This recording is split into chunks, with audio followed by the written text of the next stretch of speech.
December 30 మంగళవారం చాలా ముఖ్యమైన రోజండి. ఎవరూ గాని మిస్ చేసుకోవద్దండి. డిసెంబర్ 30 మంగళవారం వైకుంఠ ఏకాదశి.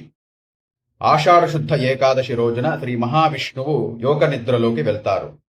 కార్తీక శుద్ధ ఏకాదశి రోజున యోగ నిద్ర నుంచి మేల్కొంటారు. అలా మేల్కొన్న స్వామిని దర్శించుకోవడానికి ముక్కోటి దేవతలు పుష్యమాస శుక్ల ఏకాదశి రోజున వైకుంఠానికి చేరుకుంటారు. దీనినే మనము వైకుంఠ ఏకాదశి లేదా ముక్కోటి ఏకాదశి అని పిలుస్తాం. ఆ రోజు ప్రతి ఒక్కరూ తలస్నానం చెయ్యాలి. చేసిన తర్వాత దీపాన్ని వెలిగించి ఏకాదశి వ్రతాన్ని తప్పకుండా ఆచరించాలి. ఆచరించిన తర్వాత మీ దగ్గరలో ఉన్న శ్రీ వెంకటేశ్వర స్వామి దేవాలయానికి వెళ్లి స్వామి వారిని ఉత్తర ద్వార దర్శనం చెయ్యాలి. ఇలా చేస్తే సమస్త పాపాలు తొలగి స్వామివారి సంపూర్ణమైన అనుగ్రహం కలుగుతుంది.